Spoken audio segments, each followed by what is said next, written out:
Shout out to the General Director and Aidan Lang for the collaboration here.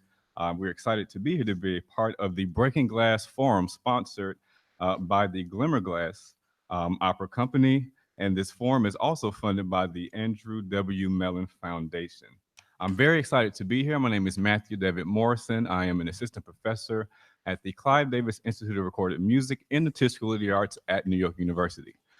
Whew, in one breath.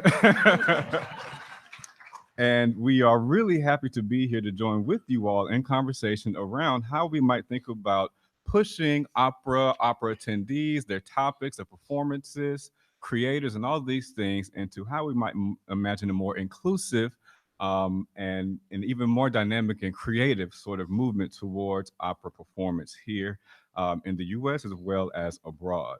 I would like to begin just by briefly introducing my co-panelists. I am very excited, as always, as we have taken this particular forum to a number of cities so far throughout the country, and we'll continue to take it to a few more coming up in in the next months or so. But it's always a real treat to be able to be in dialogue with such dynamic and really thoughtful artists and composers and creators and conductors, as well as scholars and writers. And so on the end here, on my opposite end, we have Tazewell Thompson, who is a Harlem native, as an internationally acclaimed director of opera in Europe, Asia, Africa, Canada, and the United States.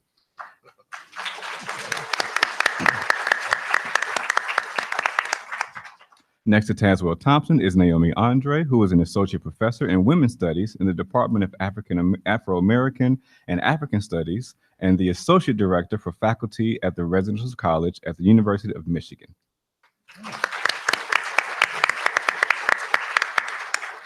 Next to Naomi André, we have John DeMain, the music director of the Madison Symphony Orchestra for more than 20 years, Grammy and Tony Award-winning conductor. John DeMain is noted for his dynamic performances on concert and opera stages throughout the world. John is also conducting Porgy and Bess here. Last but not least, we have Paige Hernandez, who is a multidisciplinary artist who is critically acclaimed as a performer, director, choreographer, and playwright. And she is all of those things for one of our operas that we'll be discussing today called Stomping Grounds. Thank you. And so just very briefly to give you an idea, again, this forum was developed as an ongoing conversation that we hope will continue to happen and not just be not just be a conversation, but also spark some ways that we might think about actually actualizing some of the ways that we might think through being more inclusive and aware of the differences that can make us even more dynamic in the making of our art here in the operatic and classical music world and beyond even. And so I would like to actually start by introducing Naomi André, who will give us a bit of background and thoughts. Naomi André is a scholar of opera and musicologist, my colleague of musicology here. I'm very excited to be here with you on this panel. And will give us her thoughts and share some background on opera and representation, as well as how we might think critically about some of these subjects. Thank you, Naomi. Thank you very much. Can you hear me? Great. Well, opera, as we know, is about spectacle. Opera is about pageantry. Opera is about taking us out of our real world and into this wonderful space, which I've been going to the opera regularly since the mid-1980s. And it's just this wonderful way for us to put ourselves in a new world, an artistic space. And rarely do we have today many spaces where we turn off the cell phones. We don't have flashing lights all over the place. You know, if anything, there's super titles and that helps us. But it's a place where we get to escape real life. And yet the irony of opera is that opera is all about real life. From the earliest discourses about opera in the 18th, or even going back to the beginnings of opera in the 17th century, the term was verisimilitude.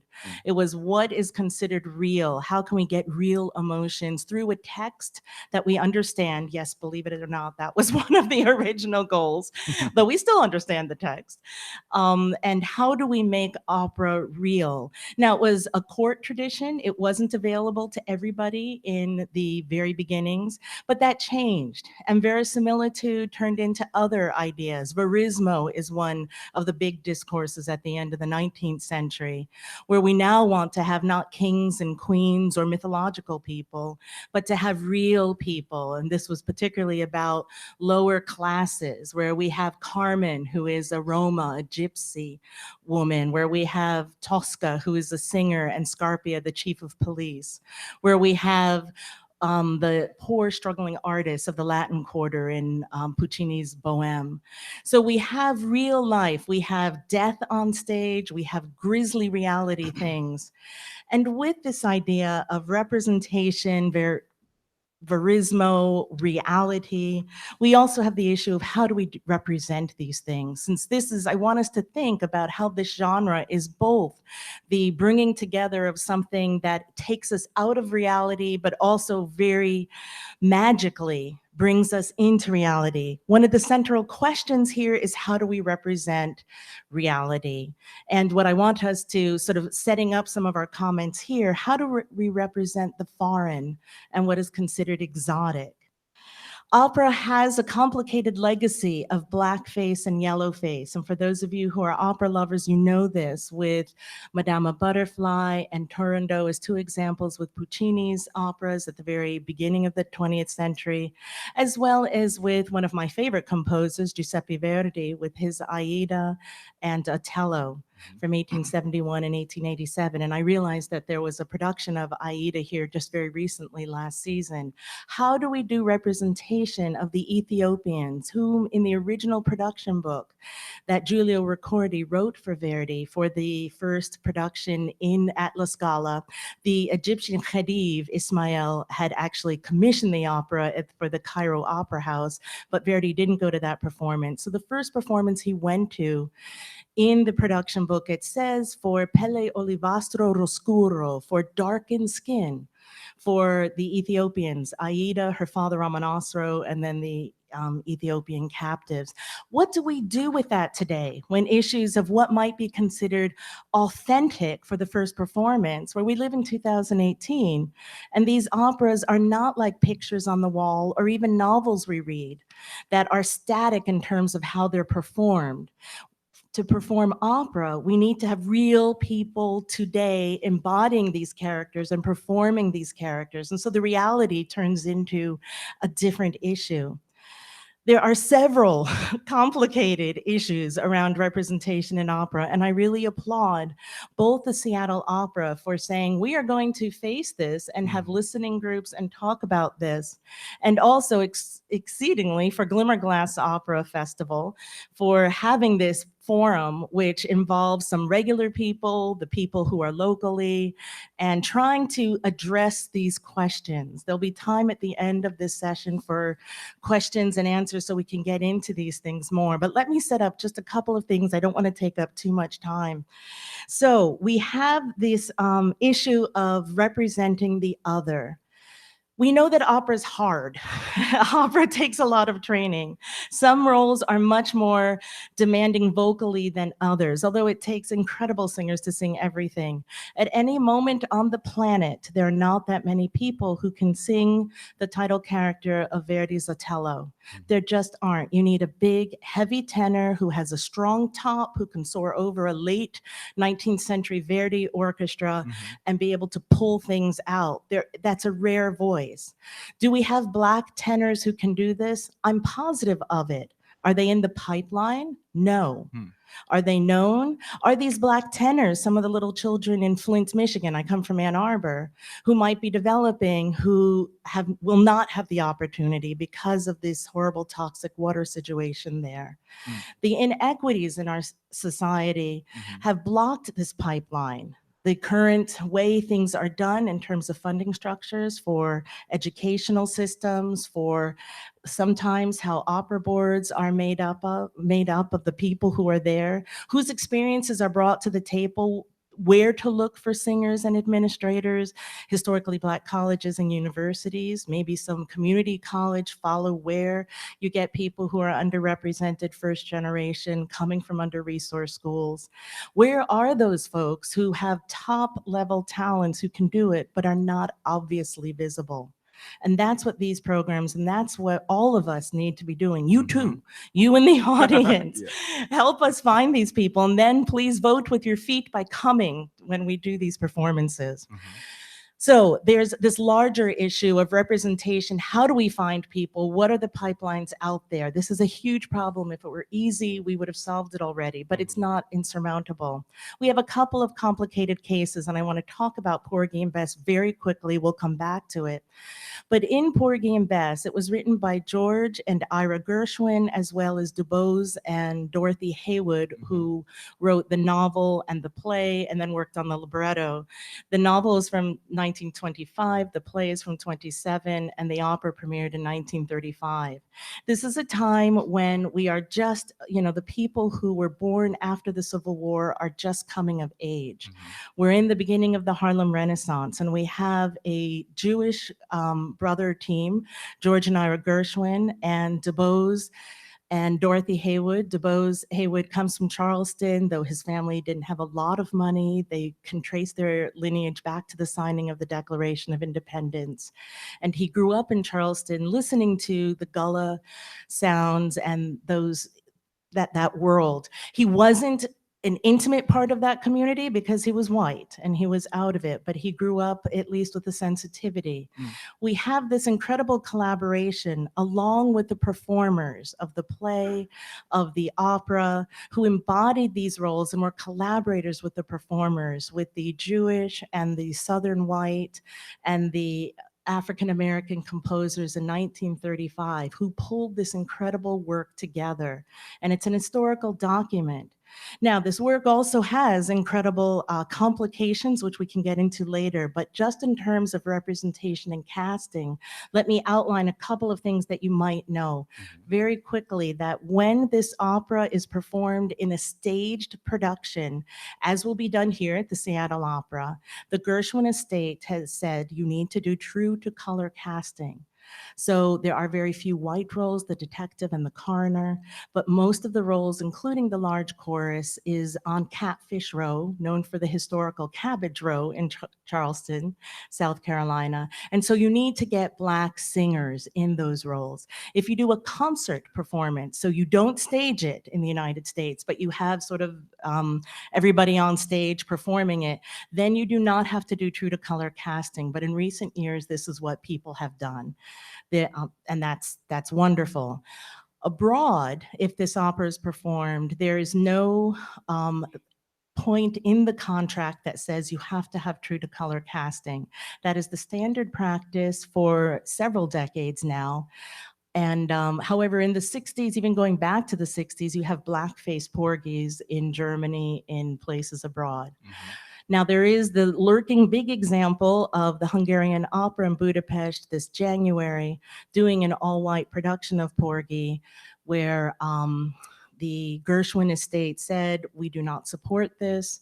And they were trying to make a statement about having this opera transcend its time, and they connected it to issues around migration. These are all topics we can talk about later, but Porgy and Bess is the exception in that in the contract where it was written, if you do a stage performance here in the United States, you have to use true to color casting. Some of the questions this brings up is, why aren't these singers hired then for more operas? The last thing I want to bring up is that my feeling is Porgy and Bess, it's unfortunate when that's the only opera in a repertory company Mm-hmm. that on a Black topic and that has Black singers. Mm-hmm. It would be nice if Porgy were, I still believe it should be in the canon, and I have some friends and students who have a hard time with it and feel that it's very offensive, and we can get into those details later. But it makes me sad when there is not the recognition of all the incredible works we have that involve Black composers, interracial production teams that are out there. So let me just do a few props to put a few out there Mm-hmm. very quickly. Going back, we knew about Scott Joplin, although he struggled so hard to get his works performed. Treemonisha is his most well-known opera from the 19 teens. We're also just beginning to find archives with operas, at least 22. There might be more for Harry Lawrence Freeman. He lived from 1869 to 1954. In 2015, the at Columbia University, where his archive had been donated, there was a reconstruction, a concert version of his opera Voodoo, which had first been performed in 1928. We have William Grant Still, who was sort of the exceptional, oh, here's a Black composer who wrote symphonies and operas. However, it turns out there are many other composers, particularly African American, which is my specialty, who are writing operas. More recently, we have, I think there's this real wonderful renaissance from 1986 with Anthony Davis. I sort of use that as a beginning. His first opera, X, The Life and Times of Malcolm X, from 1986. He also wrote an opera, Amistad, from 1997, right at the same time that Steven Spielberg's movie with the same subject and title came out. We have Margaret Garner from 2005 with Richard Danielpour, and this is as the composer. Margaret Garner was the historical character on which Toni Morrison's Pulitzer Prize winning novel Beloved is based. Toni Morrison wrote the libretto. That was a premiere by a few opera companies, including the Michigan Opera Theater. I'm based in right outside Detroit, so I was fortunate to be able to see that at the premiere season and when it was revived several years later. Charlie Parker's Yardbird, The Summer King. Charlie Parker's Yardbird is about what you would think. Charlie Parker, Lawrence Bromley performed that in 2015. I was fortunate to be able to see The Summer King just a couple of months ago at the Michigan Opera Theater, which is about Josh Gibson, a power hitter called the Black Babe Ruth, who was thought to integrate baseball instead of Jackie Robinson, but then it ended up being Jackie Robinson. We Shall Not Be Moved, an opera I was really fortunate to catch at the Apollo Theater this past fall by Daniel Bernard Romaine with the libretto by Mark Bamuthi Joseph. This is a hip opera. I Dream by Douglas Tappan, a rhythm and blues opera by about Martin Luther King. The Little Rock Nine is in process by Tanya Leon with the librettist Thulani Davis, who's related to and a frequent librettist with Anthony Davis. We have right here on our panel a composer of operas, and we'll hear more about Stomping Ground by Paige Hernandez. Leslie Adams, Regina Harris Bayaki, Dorothy Rudmore, Richard Thompson, Adolphus Hale Stork, Nkiro Okoye. These are composers I've spoken with the exception of Nkiro Okoye. I look forward to speaking with her.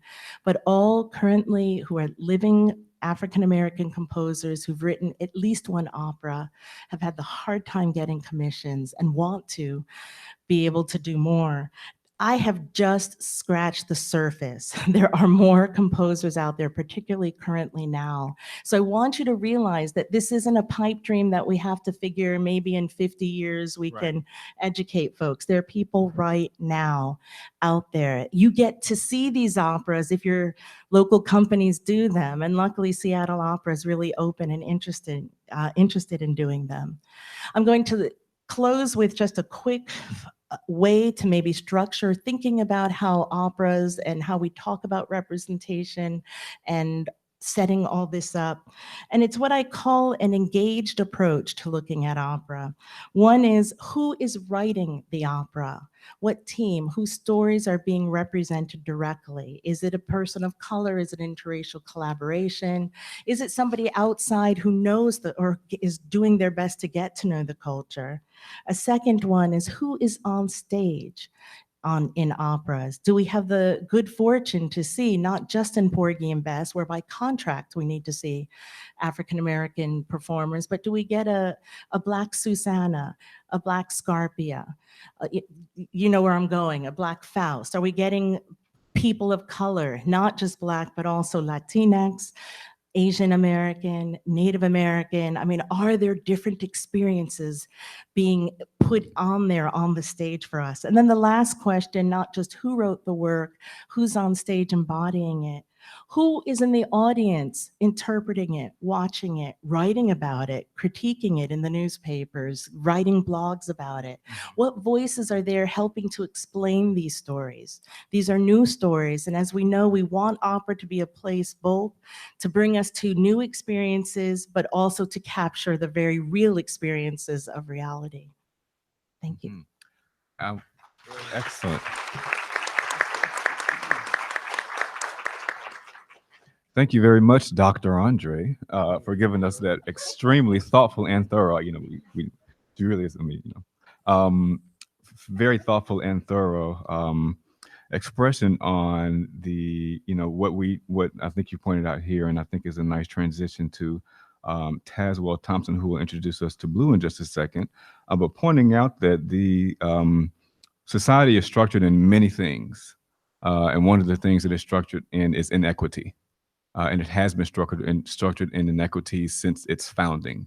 Whether one wants to sort of relate that or not, that is like an historical fact. I'm a historian. And so within the development of art and opera and music and these things, if they are not engaged with moving us beyond the inequities that they develop out of, then they actually perpetuate them.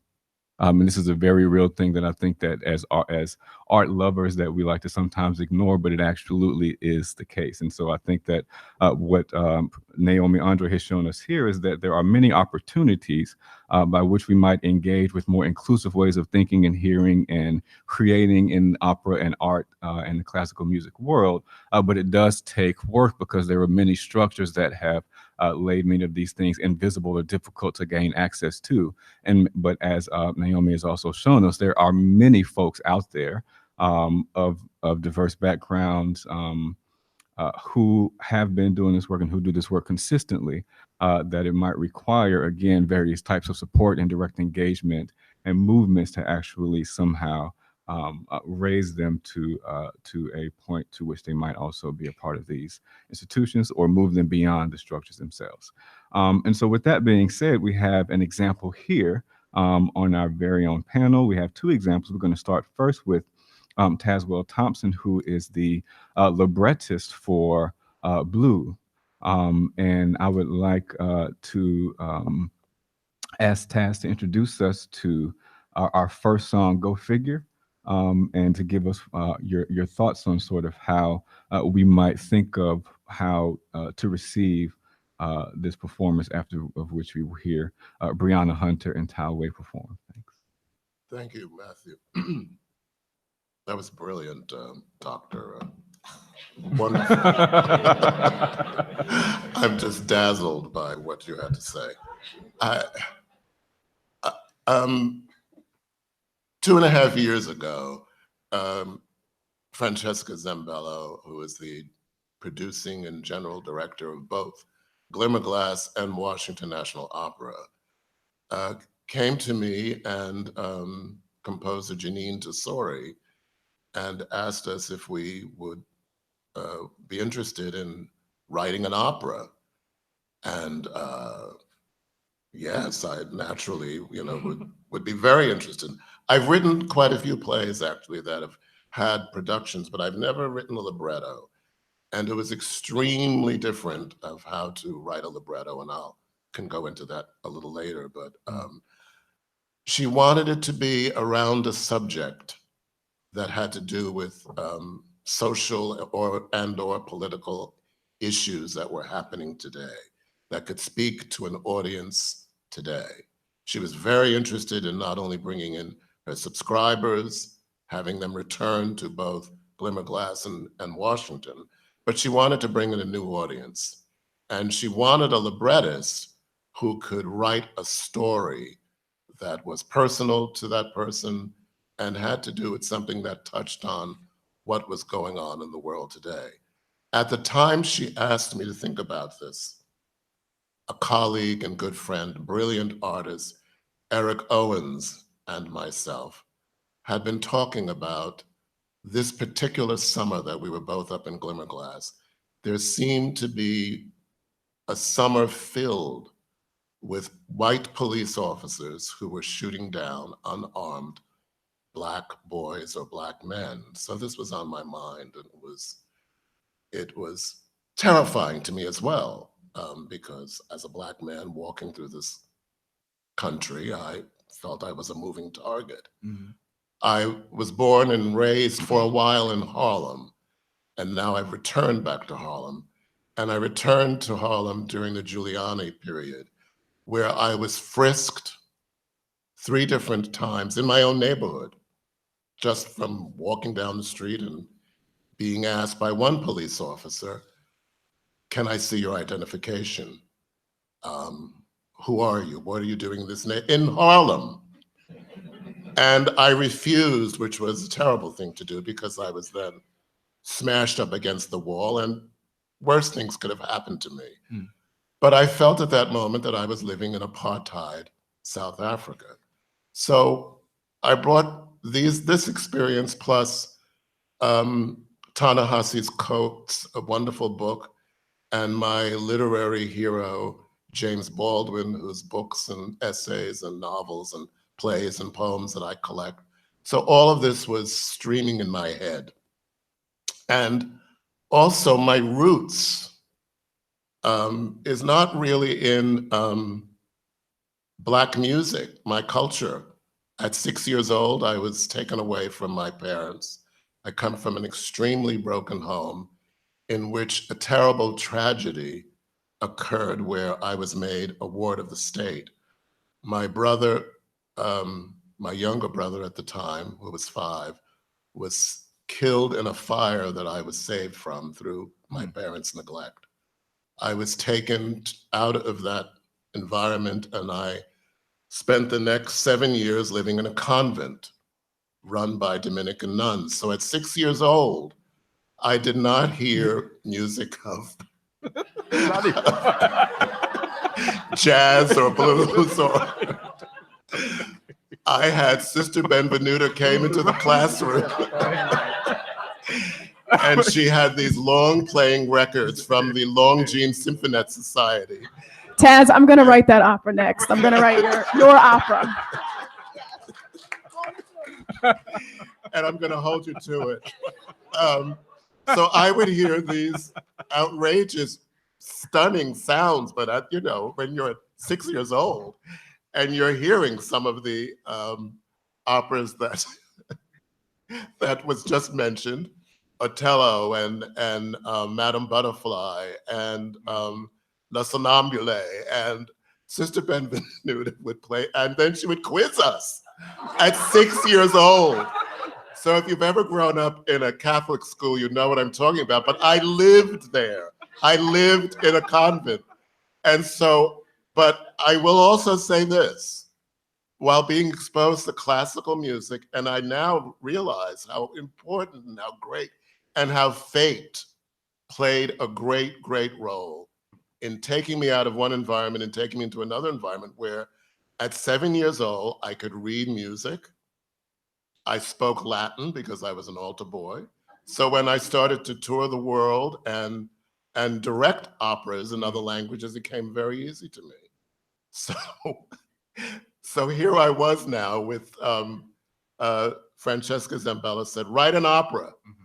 Well, you know, I had all of these, I certainly knew how to structure an opera, but I'd never written a libretto. And I knew that I wanted the opera to be about something that happened in Harlem. Not to me personally, but I wanted it to be about a working class family, a working class Black family. And I wanted to address what was happening to young Black boys and Black men. The terrible, that's still going on today. The opera, if it's successful, will be very relevant, certainly for a long time to come. I'll talk more about the opera later on, but let me introduce this first song. At the beginning of the opera, the mother-to-be is about to have a child, and she's something that she's always wished for. And she calls back her 3 girlfriends who grew up with her in Harlem. Now they're now all over the country, successful teacher, lawyer, doctor. And she still lives in Harlem. She has her own business running a restaurant, and she's married a Black police officer. And this all comes as a shock to them because they hadn't heard from her in a while. They didn't know that she was seeing anyone, much less had married someone, a Black police officer, and was about to have a child.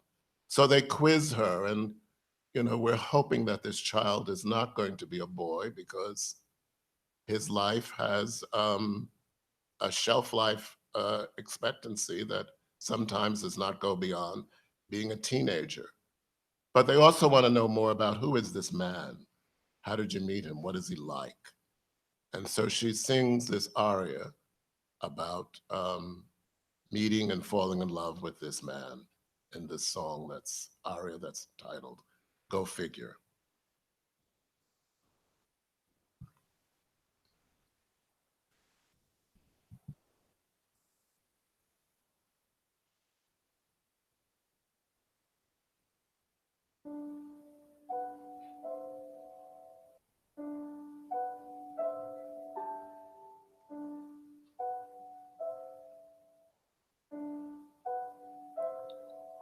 I love him.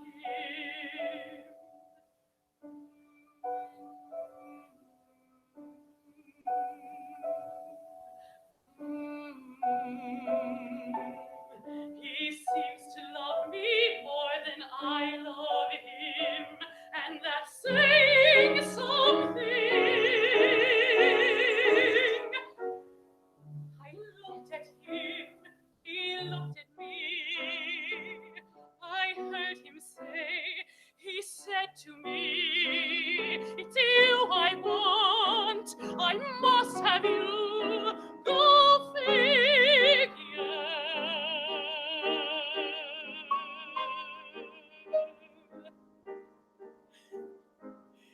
Not a clue of who I am or what I'm not. I didn't care. He said to me, I'm in his hair. Go figure.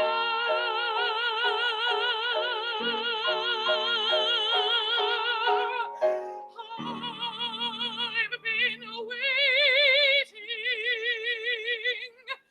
and watching and wanting and hoping and praying that someone would wait and want to watch over me and say, oh, come follow me.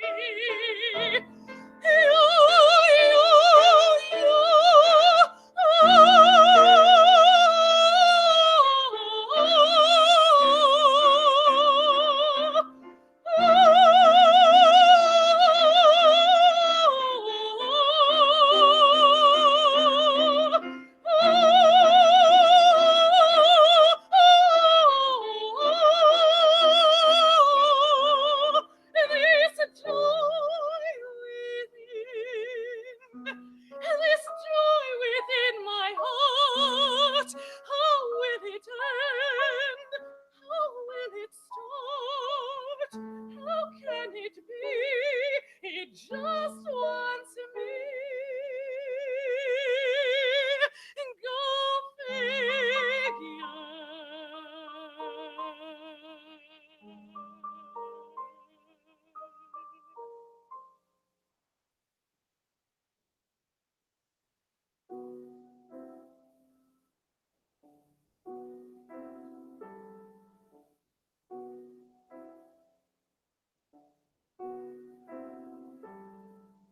How will it end? How will it start? How can it be? He just wants me. Where I am, he wants to be.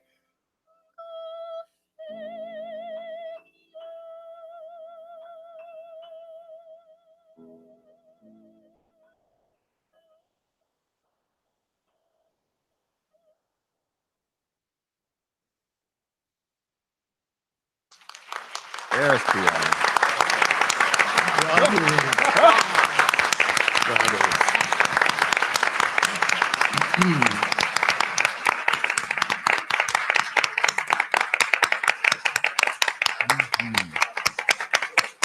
Bravo. Bravo, Brianna. Bravo. Thank you very much to Brianna Hunter, mezzo-soprano, and Ty Waite-Tsai, pianist, for that rendition of Go Figure. So powerful, I can only imagine what it will sound and feel like when realized on stage with orchestration and staging and oh my goodness. It's okay. Let me get back here. So as Tazewell has very eloquently stated here, the experience of Black Americans is very diverse. But one of the framing experiences of Black Americans is that with the carceral and police state that we exist and live in. And so to bring this reality to an operatic stage is also an opportunity not just only to engage with the topic itself, but how do we engage with the complications of even what does it mean to render these experiences that often lead to the loss of life and tragedy in a way that can also be moved and that can move us to a place of engagement and understanding that might put us more sort of in relations to one another, as opposed to always having to sort of suffer in many ways at the hands of the state.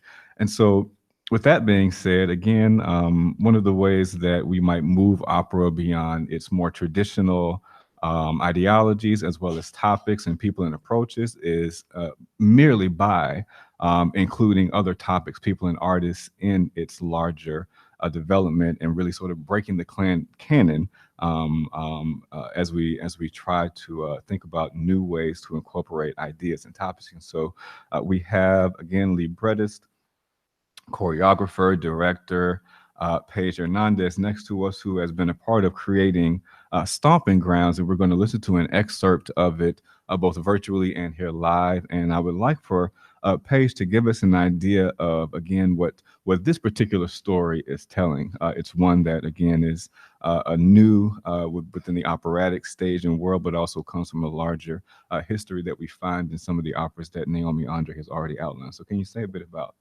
Sure. Stomping Grounds in Yes. this excerpt? Hi, everyone. Good morning or good afternoon. So yes, my name is Paige Hernandez, and I'm the librettist of Stomping Grounds, a hip opera about home. I too was commissioned by the Glimmerglass Festival, and my opera had its world premiere last summer.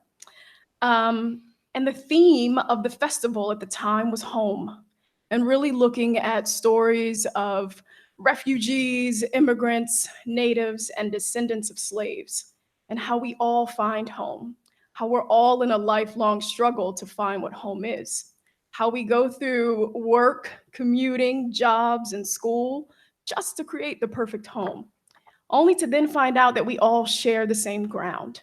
Whose ground do you stand on? Whose ground did you maybe steal from? Whose ground are you renting? Do you own it? Do you pass it on? What are all those boundaries? So that's what I wanted to explore with my hip opera. It was also very important to me as a hip hop artist. I'm a B-girl, which means I personify hip hop top to bottom. So I rap, I do graffiti, I do DJing, breakdancing, you name it.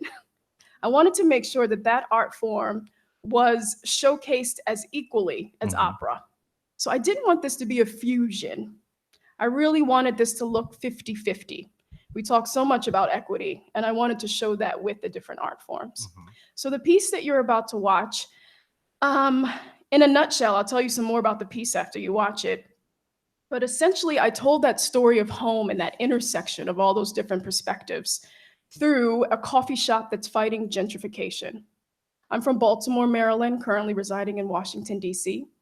And gentrification is kind of an epidemic. It's pushing a lot of people out. Actually, I'm seeing it in Seattle. It's happening. A lot of people are being pushed out or being displaced. So yeah, I use that as the metaphor for my story. So in this scene encore, we get to see the coffee shop owner, who's Yessie, and basically how she's being threatened by a millennial developer and what she's gonna do about it, and how her coffee shop patrons are also the tenants of her building. So the stakes are high for everybody. It was also important for me, again, to make sure that those perspectives are represented in the characters. So Yessie is a Cuban coffee shop owner, so she's a refugee. But then she gets guidance from all kinds of grounds, from her coffee grounds that tell her fortune, also from the grounds in her backyard or in her garden of her coffee shop, which grow chicory, which is also a key to her entrepreneurial success. And she has an immigrant friend from Turkey who also reads coffee grounds. She has an American Indian tenant. And then our developer is African American. What we eventually find is that we're all connected through the grounds. And even though that developer is bullying her and all of those things, she goes to look for answers in her grounds. And she finds out that her grounds are actually a burial ground for the Underground Railroad. So she finds a slave shackle buried in the chicory that also helps to promote and support her coffee shop. That shackle is connected to the developer, who is a descendant of the slaves. So essentially, he's a descendant of her garden. And then other things ensue, and it's mad dope, and you should totally like check it out, and maybe Seattle Opera will bring it. But essentially, it just shows that we're all connected through the ground. So again, the scene that you're about to watch is right after Yessie's been threatened again, and then it goes into how this uproar makes her read and share her coffee grounds publicly. I also want to mention something you don't see on the video, which is that there's a live DJ. There's a live DJ and a percussionist, so someone who's actually doing the beats and the 808s live. And I was like, how dope would that be to have an opera singer over a live DJ? So that was something that was important to me. And also the structure of the song, my wonderful composer, Victor Simonson, was inspired by a Jay-Z song called Encore, produced by Kanye West. So enjoy.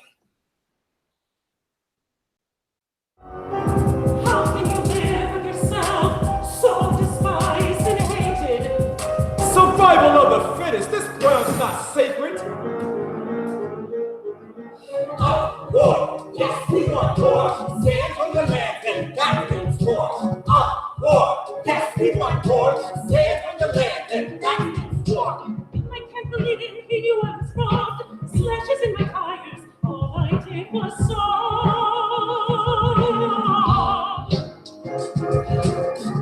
War, yes, we want war. Stand on the land and that means war. War, yes, we want war. Stand on the land and that means war. I'm so stunned. He's so cruel. I tried to speak up, but I look like a fool.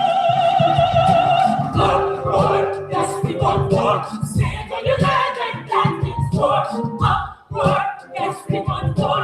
Stand on your land and that means war. Did he break the law? Maybe I can sue. He's got me cornered. I don't know what to do. Look to the ground. No need to fret. Look to the ground. We'll show you next time. Our homes are increased. Your voices to know. Your decision impacts us. We need to know. Read your fortune from us to all here. Read coffee grounds, let's make this all clear. Read your fortune from us to all here. Read coffee grounds, let's make this all clear.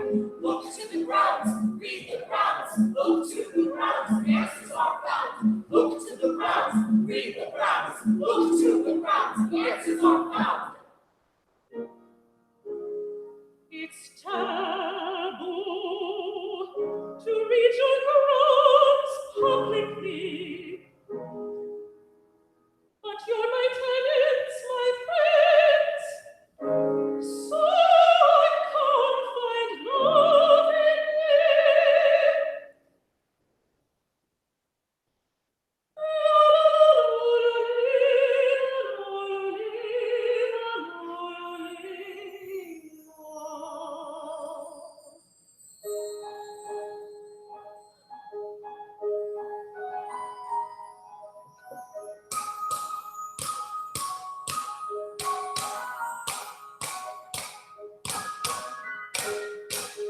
Pick, select, roast, grind.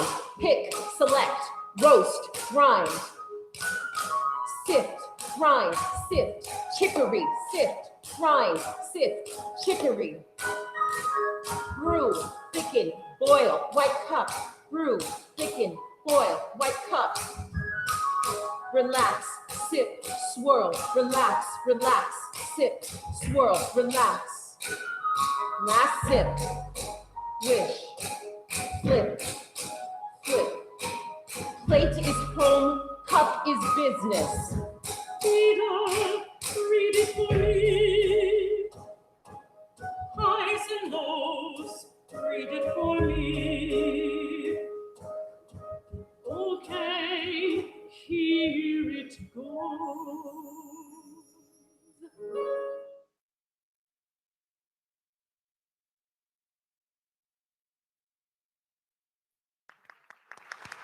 Thank you.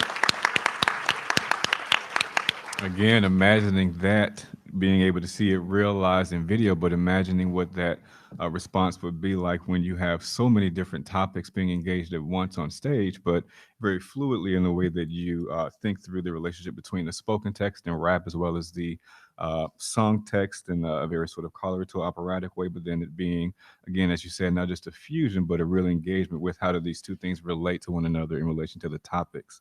And I wonder if you can say a little bit, Paige, and then I would like to ask Taz to say a little bit about process after, but can you talk a bit about your process in setting this topic as a librettist and as a director and choreographer, and that in relation to the composer Victor Simonson? And I would like to also take this opportunity to point to something that you said here, in that these are two works that have been commissioned to be workshopped by Glimmerglass on these two topics. And we already see that we've been introduced to so many relevant things here, but they also have been done with very great intention in this artistic form. And so this is possible, but it requires institutional support, sometimes going out on a limb, sometimes not always attending to what may be its quote core audience, sometimes not always pleasing their board members.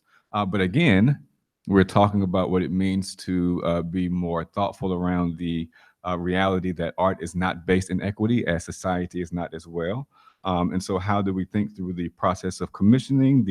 Also operas need to be workshops. You know, things on Broadway go through many different, whether they began at a local theater, then move to a university theater, then go off Broadway and then to Broadway. We often expect that new operas should just be able to show up on stage ready to be shown, like Don Giovanni.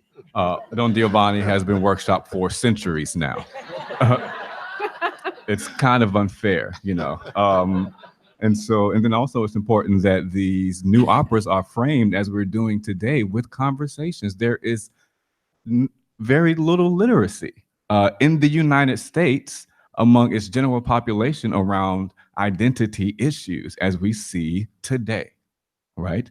Now, there's plenty of information out there. I mean, that's what most of us here are trying to be clear about, but in order for, and it's okay to be vulnerable in these conversations. We just had a pre-meeting in the green room where we were discussing, so how do we actually think about what's important to talk about today? These are very thorny issues, and hey, we have to be real about it, but also how do we put it into context for our audience? So we have to be ready to be available to get things wrong, but then also to listen mostly. In these particular contexts, and these things require investment. We have to go into schools and communities as well to foster interest in these conversations, you know. So just want to put that there because people often ask, well, what can we do? Well, there are lots of things we can do.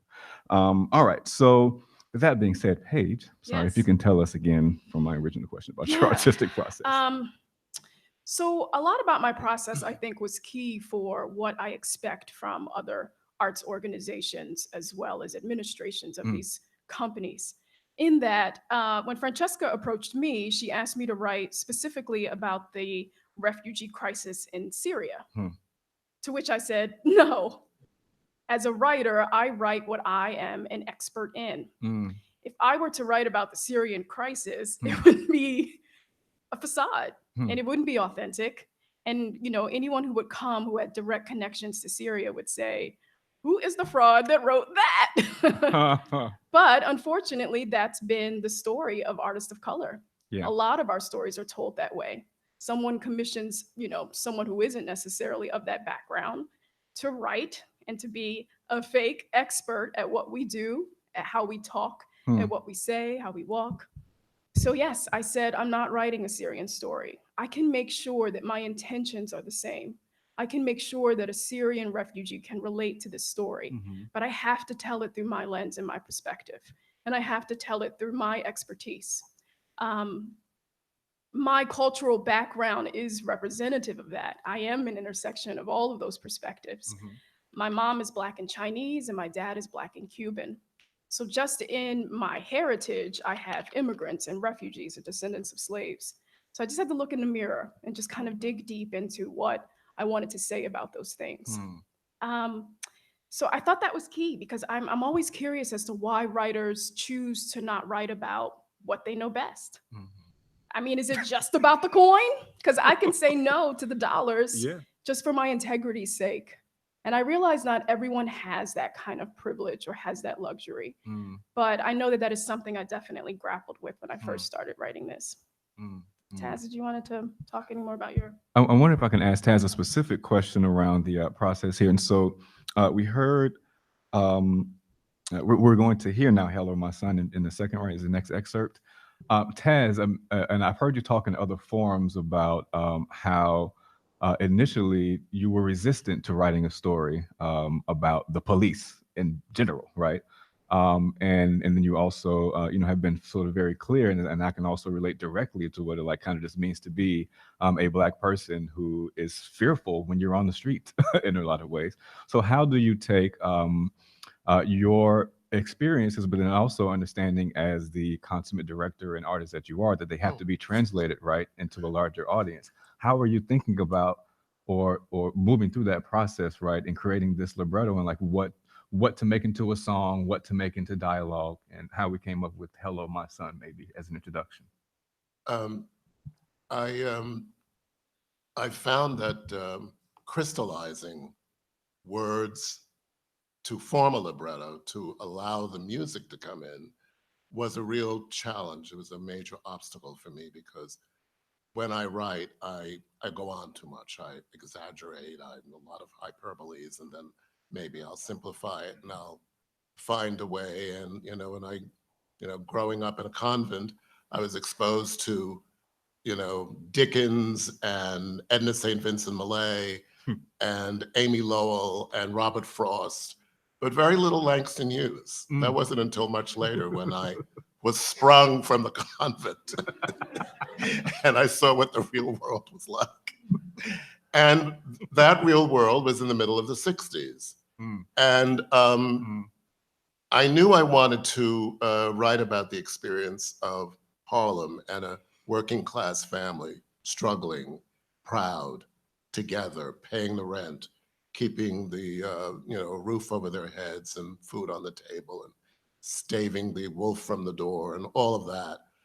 And my father was a jazz musician. I never heard him play jazz because he was always out on the road, and when he came home from the road, well, when he came, it was a racket.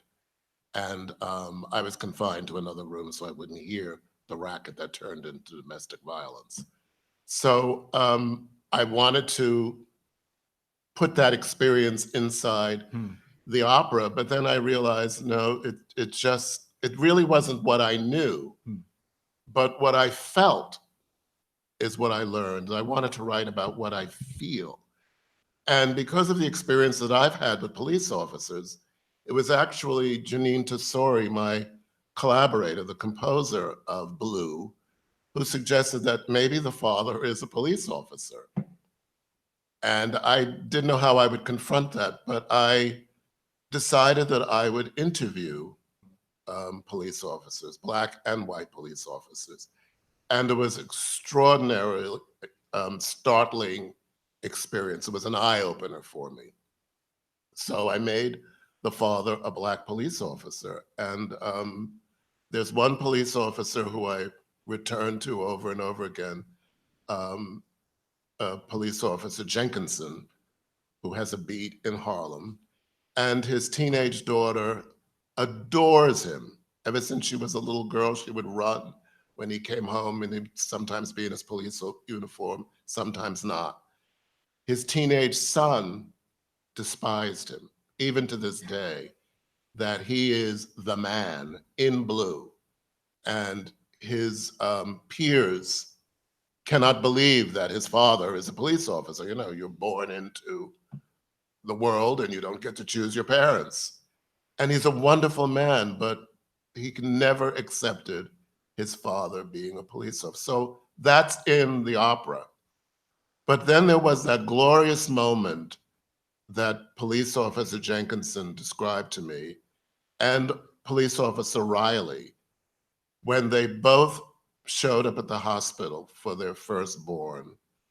And they were called off the beat. They were still in their uniform. Both of them happened to have this almost the same identical experience. And they both gave, their wives gave birth to baby boys.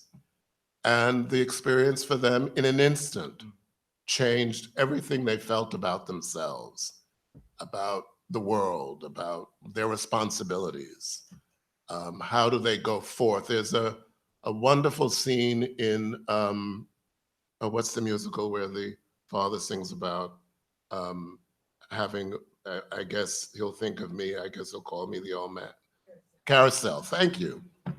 And they sing about, you know, how wonderful and easy it will be to have a baby girl.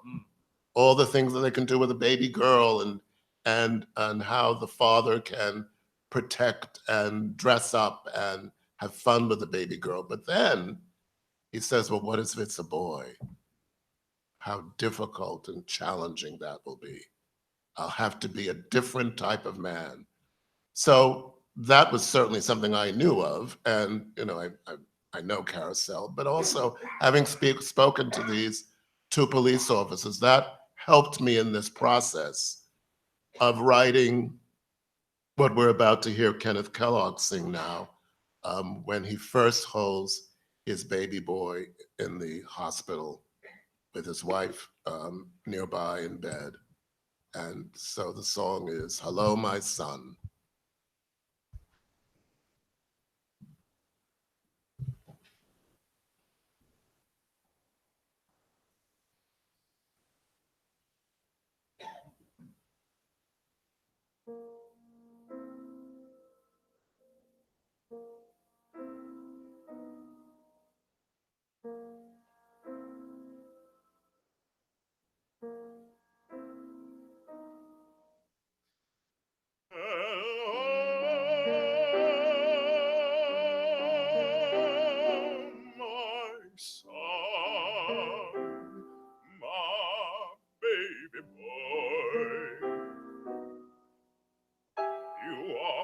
Son, you make me cry, didn't want to have you.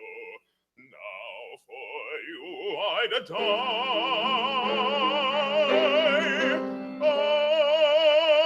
I'd die.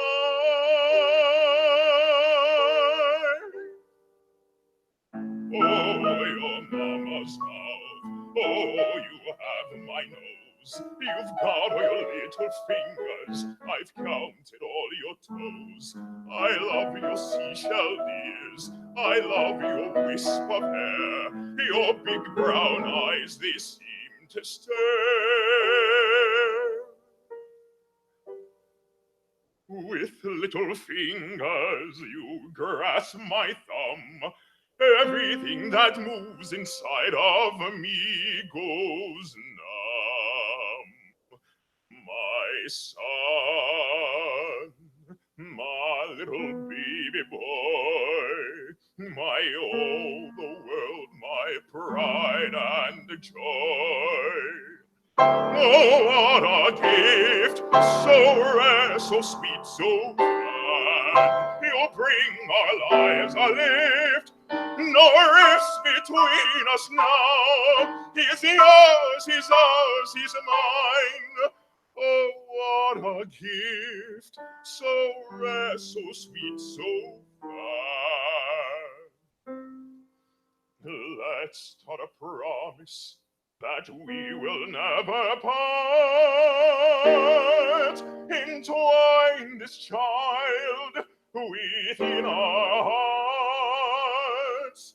He's yours, he's ours, he's mine. my child, my boy, my son is mine.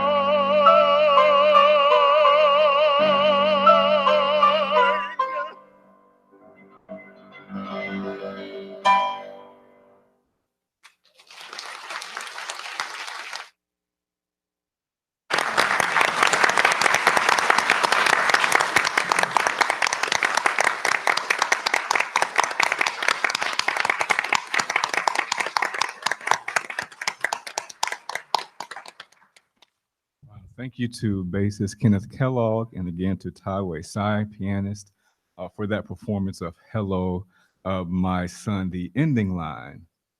You know, I mean, it's a really powerful statement to claim that my son is mine again, as you and we have been having this conversation around, you know, how the state often dispossesses, you know, and removes or just tries to in some way dehumanize any level of self-ownership quite often for people of color, Black and brown and immigrant alike. And so with that, following that performance, I think this is a good opportunity. You know, we are in a really, it's really wonderful to be having this conversation at the Seattle Opera with the Glimmerglass, you know, as you all are performing Porgy and Bess. It's a rare opportunity to be in this setting. You know, as a scholar, I am on a lot of panels, but it's rare that, again, in a traditional classical music institution, to be on a panel with two Black women, one of which is a composer, another is a scholar, you know, leading scholar in her field, to be one of two Black men, one of whom is a world-renowned director and now an opera librettist, and then to also be with one of the world's leading conductors, John DeMain, who hasn't said a word yet. You're lucky. And so I would actually like to invite John into our conversation. He's been very generous, even in our pre-chat in the green room, and I appreciate your candor in general and your commitment to really trying to think through what the difficult issues are in here and how we move the artistic process as a conductor and artistic director here. So I wonder if you could say a bit about, you know, most arts organizations have mission statements. And I heard a little bit about the history of the Seattle Opera's mission statement yesterday at dinner with the artistic director, and we see that that is shifting, but often there's this idea that it's related somehow to the community. So what is a community? How do we understand our community, especially in their specificities within the cities that these institutions exist in? So maybe you could say a bit about your role as a music director in Madison there, and then sort of how you're also thinking about the ways that the opera and symphony can both speak to its larger community as well as some of the sort of challenges of inclusion that we might find within Western art and classical music in these spaces. Well, Madison, Wisconsin does not have a big Black population. It's probably 9 or 10% of the population. So but the question of diversity is always, you know, on our minds. And we have a significant Hispanic population as well, and an Asian population. And I have just been very committed. When I first went to Juilliard, I mean, I encountered Black artists immediately. This was in 1960, who were studying to be classical musicians, whether they were being singers or musicians. And in my experience, in my personal experience, doing Porgy and Bess in 1976, when I was still relatively young with Houston Grand Opera, and the commitment to hire Black singers in major roles of the standard operatic repertoire has always been part of my experience. And so I have a little bit of a hard time when I hear that it's not a part of everyone's experience. You know, like when I first heard that there were certain Southern states that didn't want to see a Black tenor making love to a white Mimi in La Boheme. And so there would be that prejudice that had to be dealt with. In Madison, I mean, next year I have Talise Trevine starring in Pagliacci. I have Cecilia Vasquez Lopez as my Mexican singer in my Christmas concert. I have Morris Robinson and Michael Redding as my two male soloist in the Mahler Symphony of 1,000. Next year's my 25th anniversary as conductor of the Madison Symphony and Madison Opera. So I'm doing the Mahler Symphony of 1,000, but it wasn't my idea because it's very large and very expensive. But they asked me to do it, so I said yes. So anyway, and so we just had Elizabeth Caballero, who's Puerto Rican, one of those, Cuban, I think, this summer with Opera in the Park. And so we have a constant, colorblind casting all the time. Will Lieberman singing Figaro and Barbara of Seville 2 seasons ago. And we just performed last season Charlie Parker's Yardbird. And so we have, and we are thinking, our general director, Madison Catherine Smith, is on the board of Opera America. She's chairing a couple committees on women's studies, on women's issues. And so, and we have a board that wants us to be relevant, to be looking at social issues and how they can come into the opera world. What was interesting to me is a couple of years back, we did Jake Heggie's Dead Man Walking. And I've done that all over the country, but Madison, we were doing it for the first time. And what was fascinating to me was that the members of the board and the traditional opera goers, and you just think, oh God, why do we still discover that the sky is blue every day? But they come to me and they say, oh my goodness, this piece moved me to tears. I actually liked the music. I understood the words, and I had an emotional experience. I didn't know new opera could do that. Well, the good news, by what we just heard now, and is that we have composers now who are writing new operas, no matter what color they may be, that want to have a relationship with the audience and want the audience to be involved, unlike what happened in the second half of the 20th century, where it was to hell with the audience, I'm going to write what I want, and if it was just noise, you just have to sit there and listen to it. Well, you didn't. You went out and smoked a cigarette or canceled your subscription. And now, well, I tell you, I mean, when I was at Juilliard, New York Philharmonic, I mean, when one of those noise pieces would start up, that was the time to go out and have a cigarette. You'd watch half the audience leave, and then they come back for some Brahms, So getting the audience back and getting their curiosity going and wanting to hear something new, that's what we're trying to do right now. And fortunately, we're writing both pieces that have some social relevance and that have a score that the audience wants to listen to. I think I'd like to hear those arias again. That's not the case with a lot of new music where you don't want to hear the score again, and then you want to know why we don't have more success with modern opera. Well, why do we go to Porgy and Bess over and over again with all of its issues, if there are issues, but I guess there are. There are. It is a great score with great music, and we can't get enough of it. And so, and of course, that's the bottom line. That's the way opera has to work. I mean, it's a musical art form. It's not a theater art form. It's a musical art form that uses theater. And so the music has to be something that we want to hear again. But I think more and more communities are looking at, one of the things that is changing is the fact that the big 3,000 seat emporiums are sort of becoming archaic, sort of becoming, and that's because in the digital age, you have in your living room screens that fill up your whole wall. You go to everything else in your life, and everything is put close up, including a lot of times something like this, where you'd be in a hotel room and I'd be on the screen as well as talking to you now. So all of it, and I joke that I said, 6 or 7 years ago, if somebody asked me what I thought of chamber music, chamber opera, I would poo-poo it, because I would always joke that I suffered from a Cecil B. DeMille complex, and I wanted to do those spectacles that you're talking about, I eat and all of that. Completely changed my mind.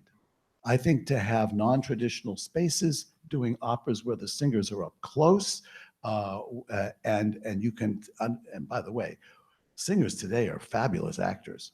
And so, and a lot of times in these big houses, you don't see it. And so I am dealing with relative issues in a space where the connection can be there with the audience directly and not once removed. I think this is a very exciting time for opera. Companies like Philadelphia is doing a lot of that. We're trying in our smaller company to do that kind of thing. Francesca at Glimmerglass has the huge commitment to overhaul this whole and change the repertoire and bring in new audiences. The only other little comment I made this morning was that I thought that when people come to me and talk about diversity, I don't.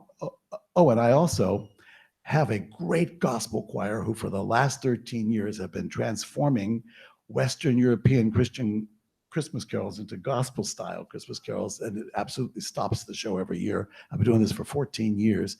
And so, but I remember the first time I did it, there was a black stagehand who came to me and said, "What you have done for diversity in this community." I thought, what did I do?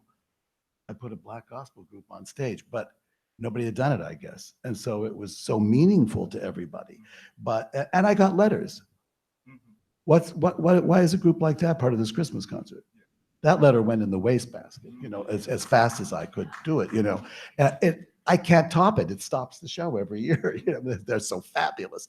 But I don't like tokenism. I don't think, hiring one black singer is what diversity is all about. But I do think education is a big part of what we need and do. And the more we can get young people having a relationship with music, with playing a musical instrument, with singing in a choir or being in a show or acting on a stage, the more you have those experiences and the more we can get to the parts of the community which might be a little bit disadvantaged economically and reach out to those kids and give them the opportunity. There's a couple of musicians who started doing this with the Cincinnati Symphony, and I just heard about this the other day, and they said that when they started this program of teaching instruments to kids who were in neighborhoods that were disadvantaged, they had to go and recruit. Once these kids started playing, the parents were so blown away by how it changed these kids' lives, this experience with music, that now there's a waiting list a mile long to take advantage of this program. And I want more communities in the country to do this, including my own community in Madison. So that's what I'll be on the soapbox for in the near future. Thank you very much, John DeMain. It's really wonderful and encouraging to again hear an artistic director and conductor of these major arts institutions to make again these very sort of clear statements on what it means to really think about how we are actively inclusive and not just tokenly inclusive with how we think through and about diversity, which can be an empty buzzword often for just, hey, let's throw a couple of people in there and feel good about ourselves. That's not what we're doing here. And I also think it's as I think I want to transition into a little bit of a conversation around Porgy and Bess, and I think that the audience here can benefit from, and it might get us to some of your questions as we move into the Q&A session in a bit. But John, you pointed out something very important here, which Naomi has already introduced us to through her larger concept of this sort of engaged approach to opera and music making. But you said something really key here, which is that your board wants to be relevant, right? You also said that you are interested in, and there are many programs like the Atlanta Talent Development Program that has been around for a couple of decades now, where education, where the musicians in the local symphony and opera, they actually are actively going into the communities regularly, or there are programs where the students can come into that space and they are given lessons in various capacities.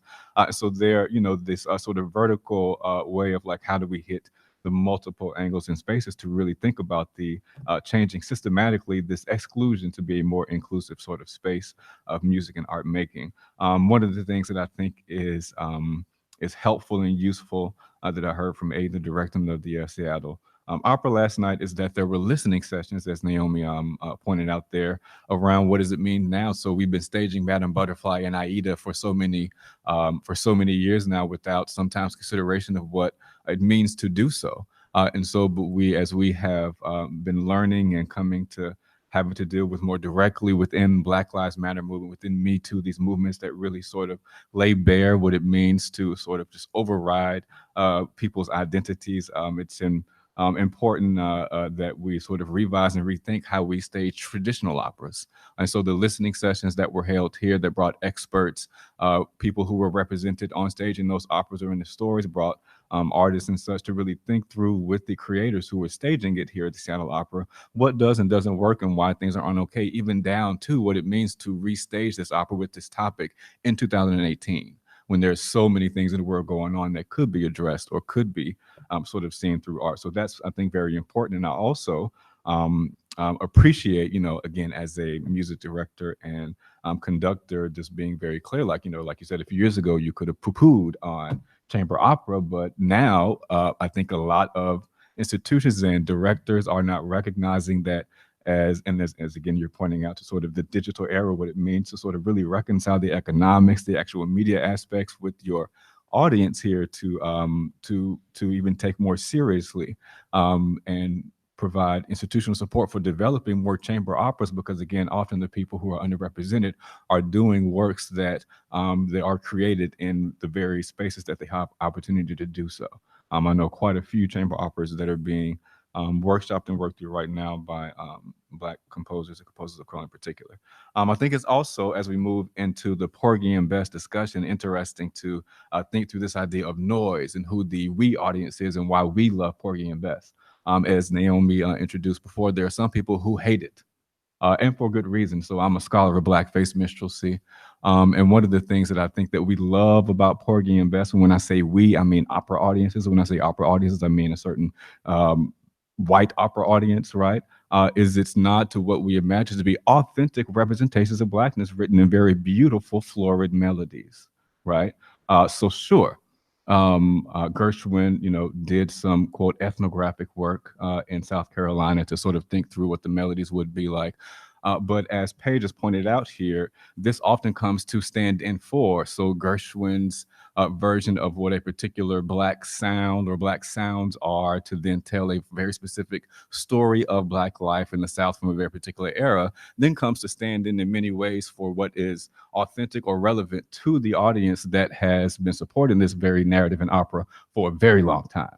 And so there are many things to consider with an authenticity and representation in an opera like Porgy and Bess, and then also how it actually comes to stand in for the current sort of traditional audience, why it is, again, with it being beautiful music, its beauty is not disconnected from people's ideologies of what beauty is. And so things like hip hop have been called noise, right? But as we see today with Paige and Victor's opera, it can be noisy and also beautiful, but also those two things are dependent upon who's listening and how one interprets that. And I don't think that particular aesthetic or judgment is at base here, but sort of the intention of what's being translated to audience often is also come from, yeah. So I would like to actually ask Naomi if you could sort of take us to just a couple of the issues that come out of the performance and staging and the legacy a bit of Porgy and Bess as we get into a few questions around representation in opera. Sure. And I'll just say a couple of things because I'm really interested in having other folks on the panel weigh in and also to try to stimulate, not that you guys are an engaged audience and I can tell that, but to get your voices up here. One of the things that I think Porgy and Bess does so well is that it shows what it's like for outsiders of a community to look in and to be charitable. And I don't mean that in a condescending way. An amazing thing that the opera does is that it fleshes out the characters to a certain extent. And never before had we had an opera written by this, as I talk about, a collaborative interracial grouping. So we have our Jewish, and I've been careful not to call the Gershwins white because in 1935 with anti-Semitism, whiteness and Jewishness weren't necessarily in line as they sometimes are thought of today, sometimes they're not. But certainly it's not a Blackness there. in terms of that experience, and then the white Southern experience of DuBose Haywood. So we have these and then we have the performers who were African Americans and who were embodying these roles and talking with the Gershwins and Haywoods to sort of help with interpretation.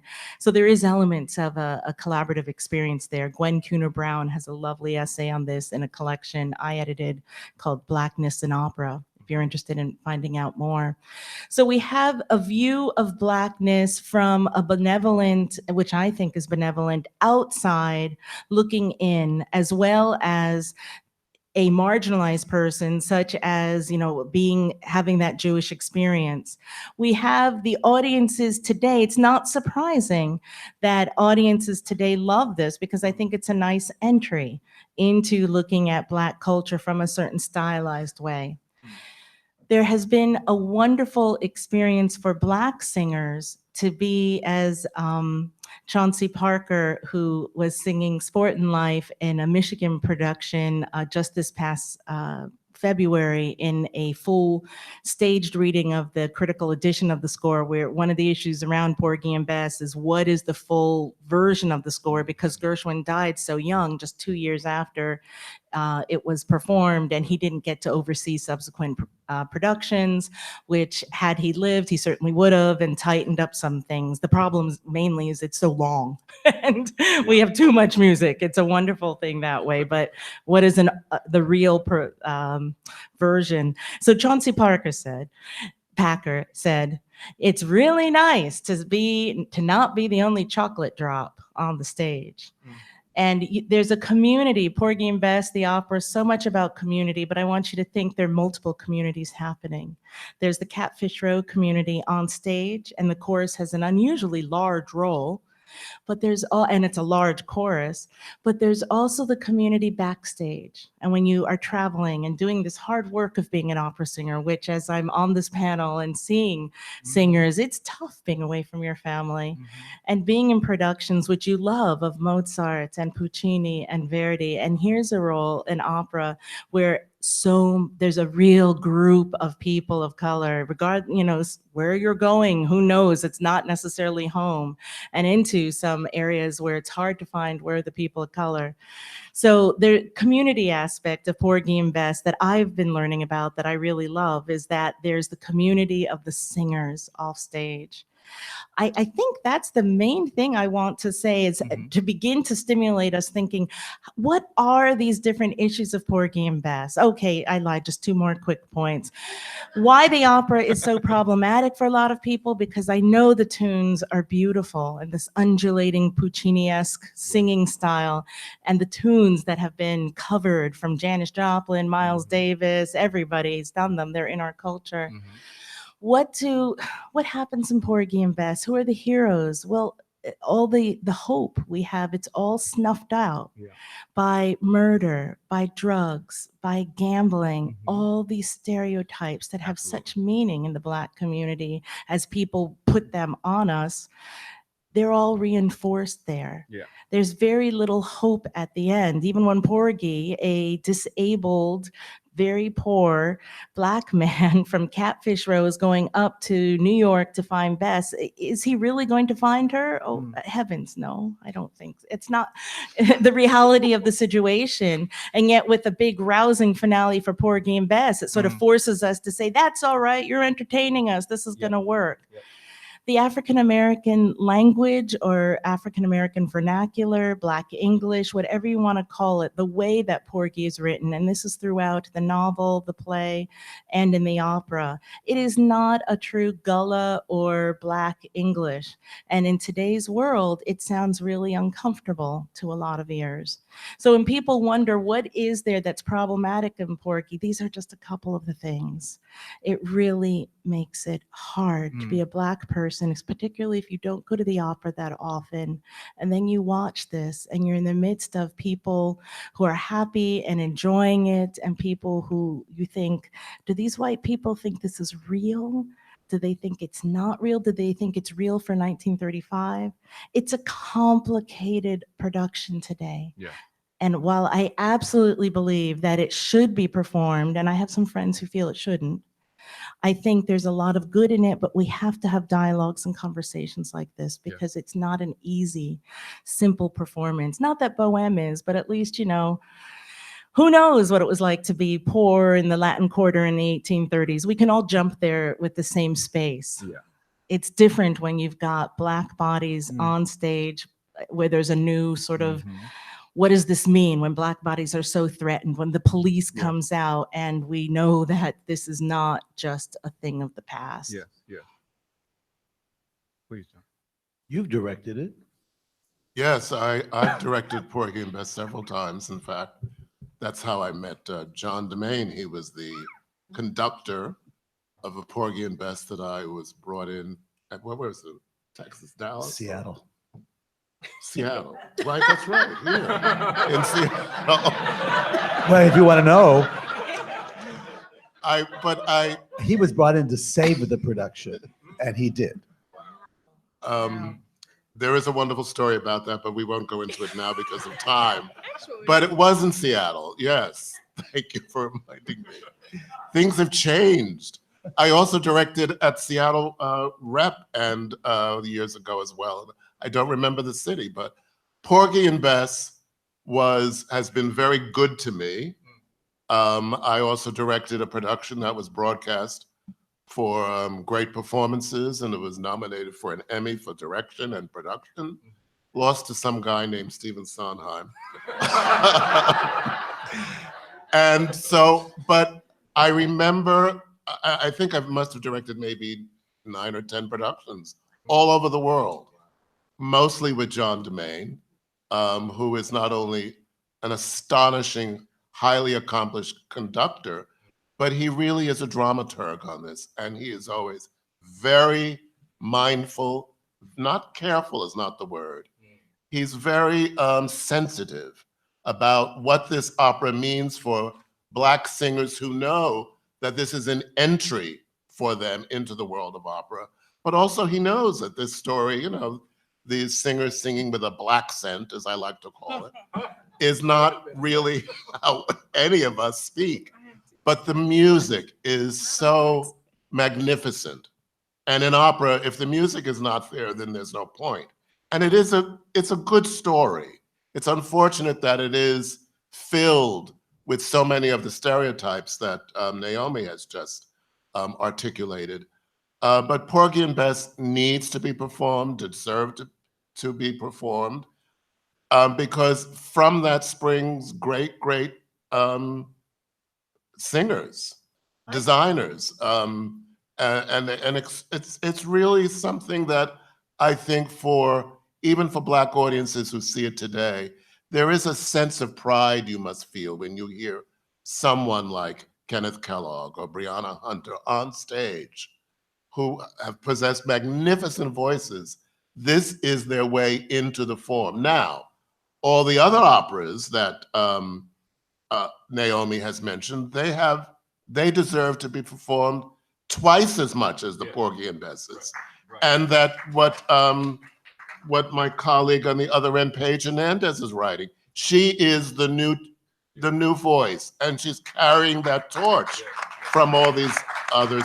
I also want to mention Philip Glass wrote an extraordinary opera called Appomattox that has an incredible a role for a bass baritone to play the role of Martin Luther King throughout all of Act 2. And in Act 1, it's Frederick Douglass. So the way we cast that show in Washington is because he knew of singers that he had seen in Porgy and Bess, and I knew of singers that I'd worked with in both Margaret Garner and Porgy and Bess. So it has its flaws, yes. It has its negative qualities, but there's a lot of positivity, if that's a word, around Porgy and Bess as well.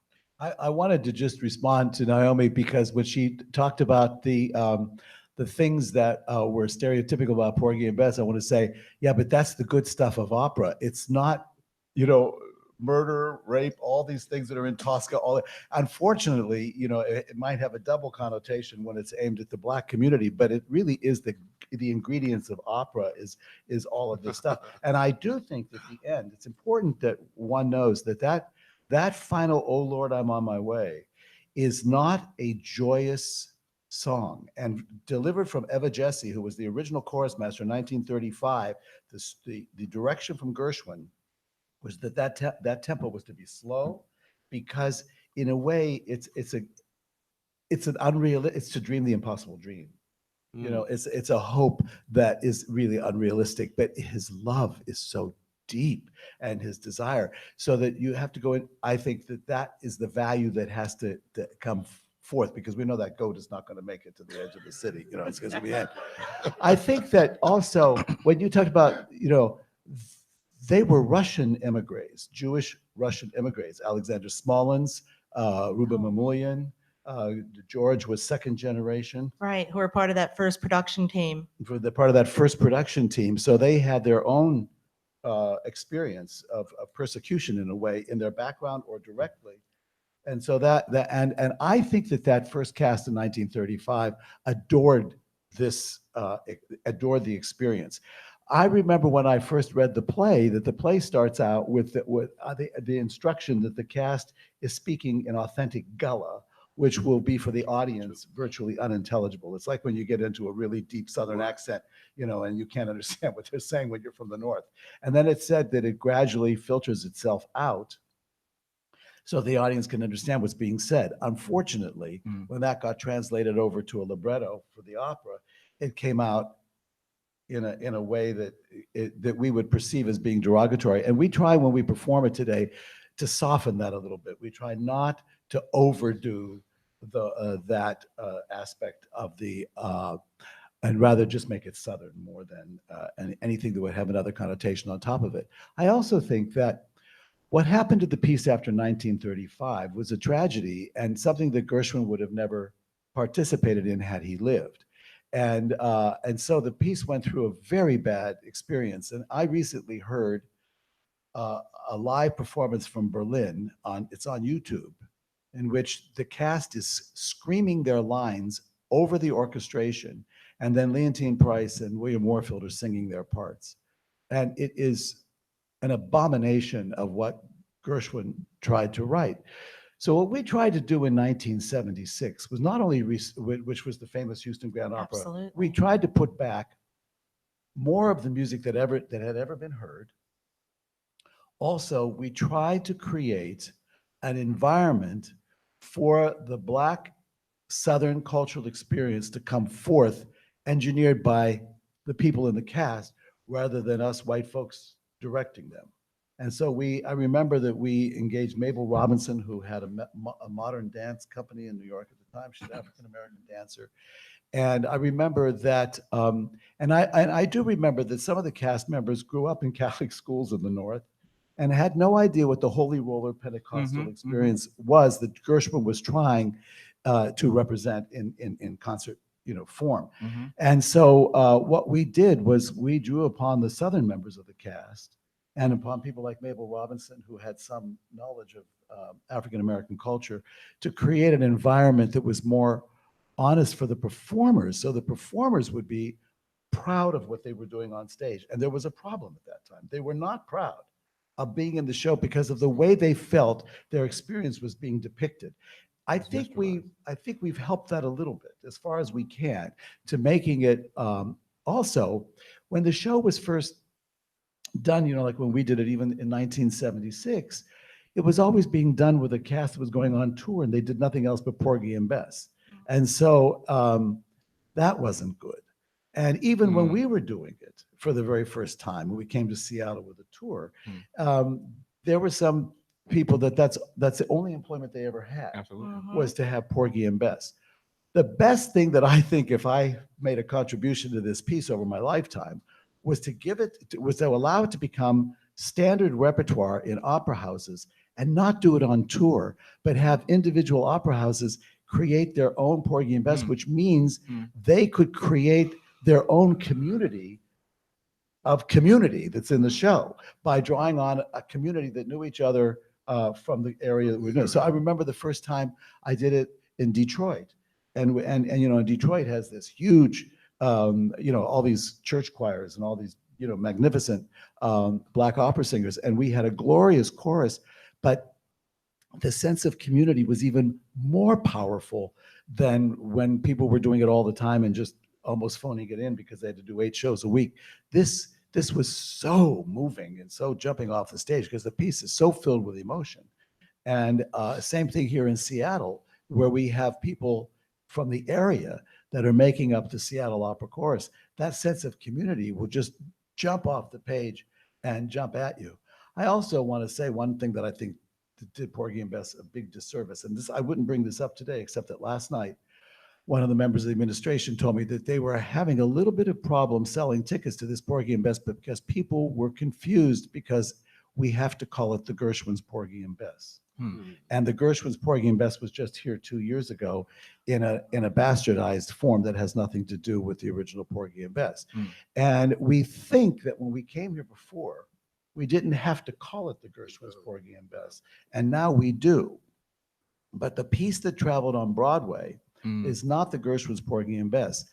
It's an effort by the heirs to find a way to do it 8 times a week so that they could make more royalties and make more money out of it.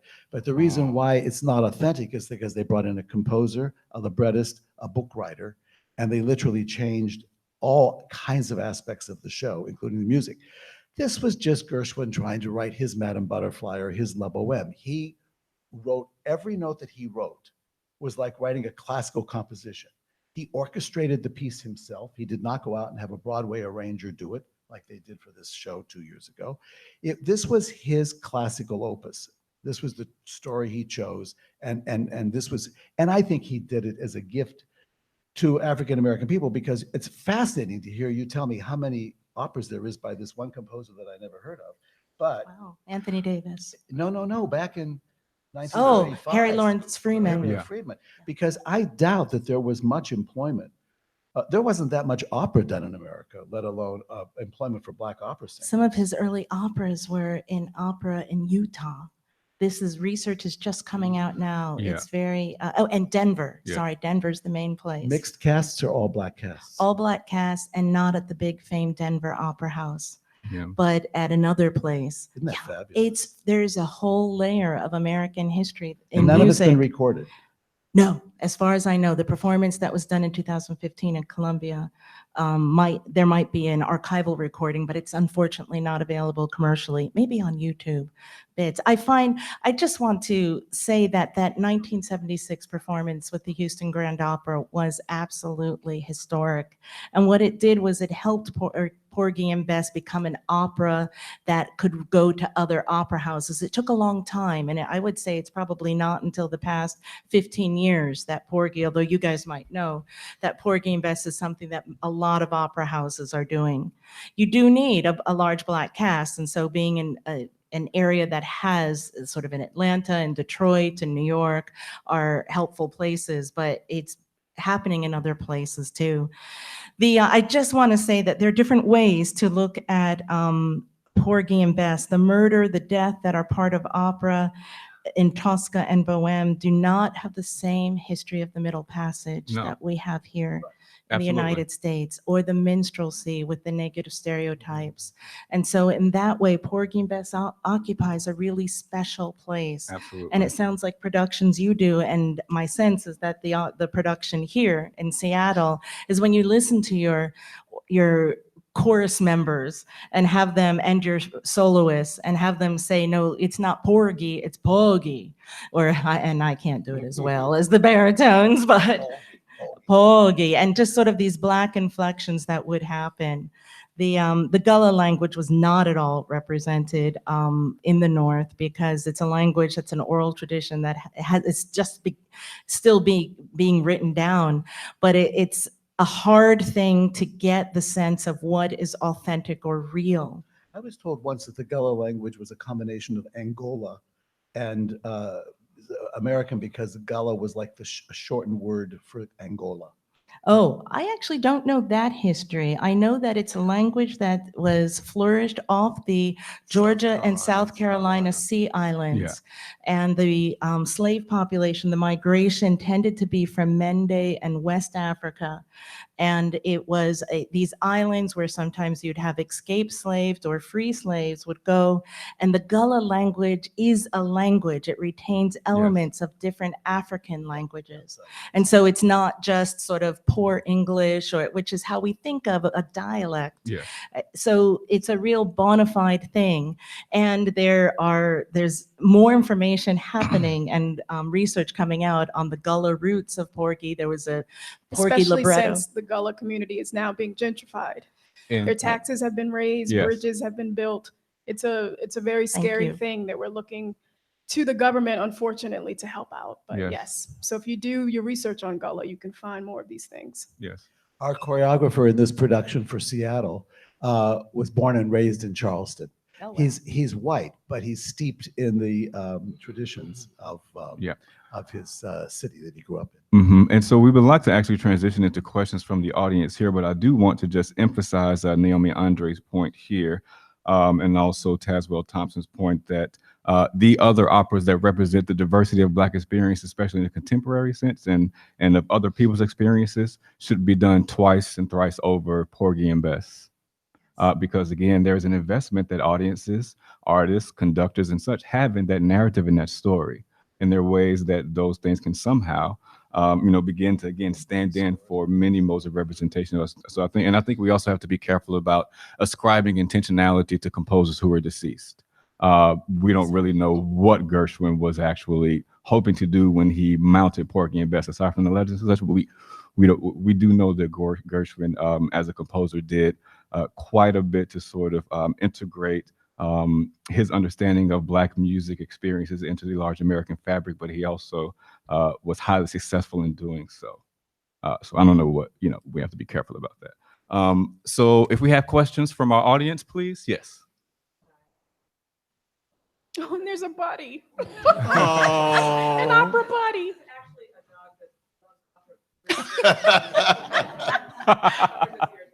Oh. This is not a comment. This is actually, this is not a question, it's a comment. I want to thank you. I found out about this at 6:30 this morning. Oh, wow.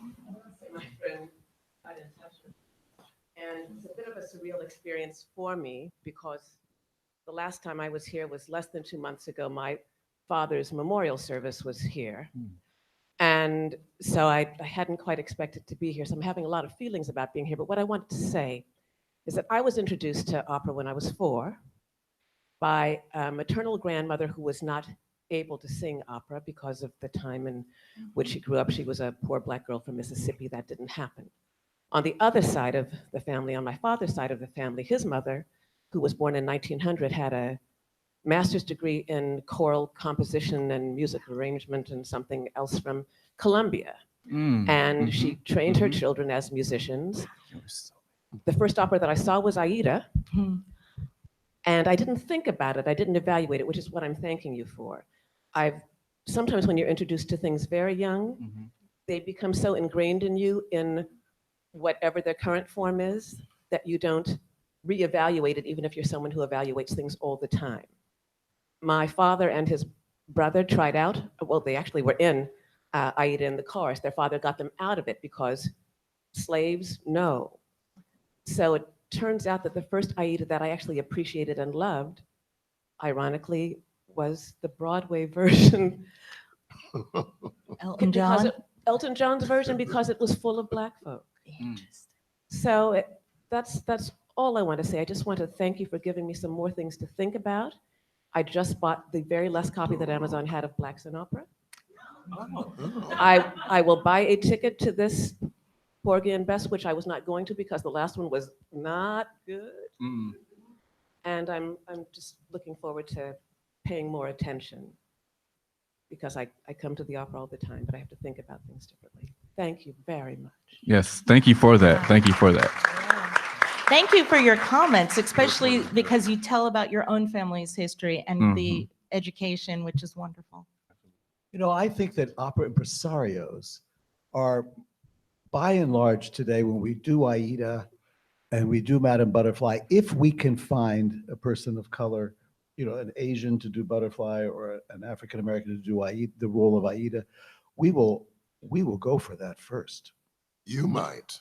I think many companies. No, I don't think Where are they Many. looking? Are they No. doing due diligence to actually find them and have the artist program and to pipe them in? They're Yeah. not just magically going to fall off That's the right. No, tree. no. Also, artistic directors. One thing that I am learning from this particular tour and also engaging with other artistic directors and institutions who are interested in this conversation. I'm not sure what happens at the artistic directors meeting and music directors meeting, but these conversations should be had amongst one another, because I often hear different statements from you all. It's like, this is what I believe in, this is what I believe in. But then you also hear, as we heard last night when the listening session was introduced to many of Aiden's colleagues, there was pushback, like, we don't want to have people from the outside coming in the board. So, again, these are conversations that I hear from multiple spaces. And then again, as I mentioned, the reality is that one specific experience in relation to how these things are perceived does not stand in for the larger, which is that these conversations are still not a part of how we imagine the Western classical art and opera world as a base. It's not the norm. And so this is someone who, along with Naomi, who's a black woman who's also a scholar on opera and black opera, these are rare in conversations, but they are happening more. But again, it's I think the music directors and the administrators really have to also educate themselves, as our audience member here has shown us what's been enlightening. I'm sorry. Well, I also think too, just quickly, I also think that, yes, we should have these conversations, but that we are still having these conversations about diversity and inclusion, especially now. It's very important to have them, considering that person who's living in the White House right now. Yeah. We need to have that. But I also need to say too that we've been the word diversity and inclusion. Mhm. I had to define it for myself, and it might be helpful for all of you. Diversity is about being invited into the room. Mm. This is a diverse panel. The audience is diverse. Mhm. But inclusion Mhm. is not only being invited into the room, Yeah. but it's being allowed to speak and to practice what we know and what we bring to the table. Mhm. So diversity is being invited into the room at the table, but inclusion is being seated at the table and being heard for what you can offer and what you can give, and then taking that out and practicing that. Mhm. Please.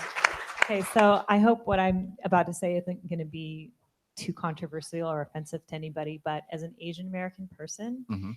it's very difficult for me to go to conversations about diversity and inclusion when the Asian experience isn't discussed and you haven't really talked about it at all. I remember when I was in college, Chris and I went to college together, hopefully attending a group conversation about being biracial, because I'm half. And the whole conversation was about the African American experience. And I didn't get to talk about my experience or hear other people talk about it.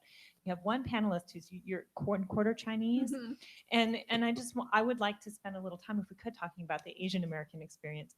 If you could comment some about what it means to be a Chinese American in this world too. And I want to know, did you have a Chinese character, an Asian character in your opera that you wrote? Yes, thank you. Thank you for your comment. And you're absolutely right. It's really hard to navigate any of these conversations and discussions about diversity while truly including all kinds of races and nationalities. I also have an affinity for Indian culture and have some roots there as well.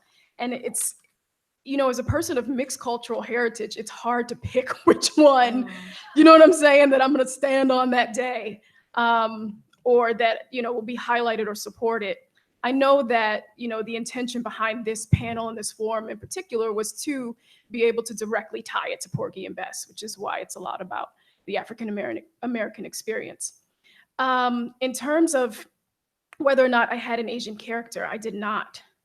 And this was something that was really interesting, and I'm glad you brought it up.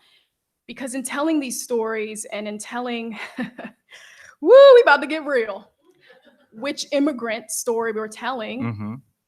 they wanted the white immigrant. They still wanted white faces in my opera. Wow. Mm-hmm. Because I would have chosen South Asian. Easy, because I do classical Indian dancing, like, you know what I mean? Like, I would have just went there. But I remember in times of casting, it was like, great, all these people of color, where are the white folk? What is our access? I'm a white person. Who am I going to see? Who is opening the door? Whose storyline am I following that looks like me, Mhm. that's relatable to me? A question that as an artist of color, I've been asking my entire life. But now that I am creating the work, they needed an access point. So I was asked to keep white characters in my show. I would just like to say that there seems to be a big love and tradition for classical music and opera in many Asian countries, Korea, China. I was fascinated when I did Nixon in China a couple years ago in Vancouver. The choreographer was a member of actually Madame Mao's Red Ballet, and and he was choreographing actual steps that they danced, and they were on point. And I thought, oh, you're dancing on point? He said, yeah. He said, Russia exported ballet to China for decades, and so that they all knew it. And of course, you know how many great Chinese dancers we have right now. And as far as musicians are concerned, I mean, Asian classical musicians are just dominating practically the orchestras all over this country because they're so fabulous and so phenomenal, and seem to love doing it. So I mean, most of my concerto winners are Asian. The people who win auditions behind the screen, there's so many Asians. I don't know whether it's quite the same. I don't know whether it needs to be. And I want to say one more thing about my experience. Sorry to jump in. We had actual Asian opera singers come to audition. And because this was a new work, I'm willing to, obviously cater to whoever ends up getting cast. But the problem that we had, and this goes back to like huge systematic white supremacy things, is that once, and this was for African Americans as well as for my Latina lead, they didn't want to do the code switching that would show that they could go back to their own cultural beginnings. They were more interested in showing that they were classically trained and able to spar with the best in opera than they were to be able to bring their own authentic selves. So I remember with some of the Asian opera singers who came in, they said, oh, wait, I have to like unpeel back all the layers of learning and degrees that I have from this singing. I think I'm gonna gracefully bow out. So we did have some show because our auditions did call for all races. But then it was always this question of, again, can I now show my true self in this art form? And a lot of the artists of color grapple with that. Each of them on that stage grapple with that. And being able to do that code switching and switch from singing into speaking was very difficult to kind of take that technique off to go back to a place where they've started. That's not limited though to a person of color. When I was doing Carlisle Floyd Susanna, the character of Sam, which is a dramatic tenor, the guy who was doing it spends his life singing Radames and all the big, standard opera roles. And I said, you've got to sing this with a Southern accent. And he said, but I spent so much money training to learn how not to do that. And I said, no, just try it, just try it. And he said, you mean I could really sing like I talk? And I said, absolutely. Oh, this is fun. And he was great. But he needed to have permission to do that because it had been beat out of him. Yeah, I cast a brilliant Asian tenor, Andrew Stenson, when I directed the Tenderland at Glimmerglass Opera. And there were 10 or 12 wonderful tenors that came in for the role. I wanted Andrew Stenson. And it's by Aaron Copland, and it's set, in the heartland. And he's Asian American, but he had an incredible voice, and he was a wonderful young actor. It was one of his first roles. And then several months ago, I saw a brilliant new opera, An American Soldier. Yes. It's St. Louis, and Andrew Stenson was the lead in this wonderful story, true story, about this Asian American who was so bullied during his services in the army that he couldn't stand it anymore and he committed suicide. And it's a brilliant opera, and that should hopefully make the rounds in opera houses. And so we have one more question. Thank you for your question, because I think there are many things thank you. Engage here for bringing your voice into the space, and also because there are many questions and topics that can be had around yellowface and opera, which has its own legacy and tradition in relation to blackface and what those things look like. But to your point, these conversations need to be more regular so that they can also themselves be more diverse, Absolutely. right? Absolutely, yes. And our final question here. Hi, I'm Casey Gastro. I also learned about this at 6 in the morning and was like, oh, hey, let's go. Let's do this. 6 in the morning? Yeah. Thank you, Instagram. So I'm a choral music educator working in the public schools, and thank you. And we're like hearing all these things. It's like I'm seeing this in the choral world too, especially here in Washington. It's our board right now is going through a lot of diversity issues. But I'm curious because of my training in music education, it's very Eurocentric. It's very, right. And I want to know, how can I, in my classroom, make sure that everyone is represented, because I wasn't represented, like how do I undo that? What did you say before? You've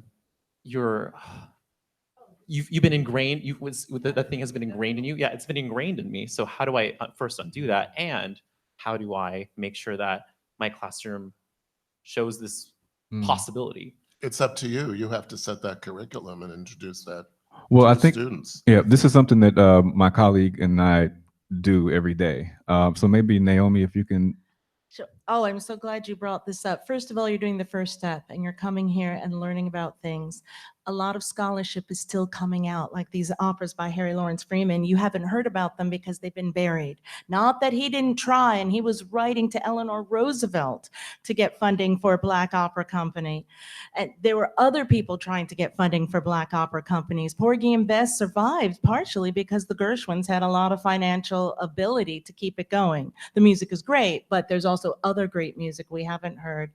So some of this stuff is still coming out, and trying to get these choral things sort of in anthologies and get it part of the curriculum. And so there are groups that are trying to publish these things. You need to do a little research, but you are totally on the right step, because you know now that this stuff is beginning to come out. It's not easily available, but finding just different sources, looking on the internet, look at other choral people, other choral educators, and at those conferences there are people who are presenting on diverse repertory, not just African American, but some Native American. And I'm so glad that we've got this conversation of what does Asian and that wide diaspora, and how does that fit into this conversation, and how do we put Black experiences and Asian experiences and other experiences together, because we have to. This is America, and we have these people in our audiences living with us in our world. So this is just the right beginning. And I wish I could say, oh, here are the 5 titles, those aren't all out there yet, but keep looking. They're beginning to come out, and they hopefully will get more visible. Right, and we can talk directly after, but there are also a number of online resources and modules that folks create to try to make available for public education and consumption. So we can exchange information afterwards about that. And so thank you very much for attending our Breaking Glass Forum. Both those who are watching us on the internet and virtually, as well as those in our audience. And thank you again to my co-panelists. Please make sure that you continue to support the work of Paige Hernandez, Stomping Grounds. Please go and see Porgy and Bess. Also, if you want more information, Professor Naomi André has an amazing book called Black Opera that you might go and purchase. And then Tazewell, Thompson, and Janine Tesori will be, there will be performances of Blue in the next season of Glimmerglass in next summer. Yes, correct. And you can look me up. So thank you again very much. Can I give one more plug? Yes. A part of these forums are also connected to a podcast that will be coming out, premiering this summer, August 4th. So if you like the conversation that you heard today, and if you want to hear more about just the direct connections between social issues and opera, please tune into the podcast, which is also called Breaking Glass and is hosted by myself and Tazewell Thompson. We get to have some of these voices on our podcast, as well as a lot of the conversations that we're having throughout the country. So it doesn't have to stop here. You can continue to engage that way. Yes. Thank you. Thank you.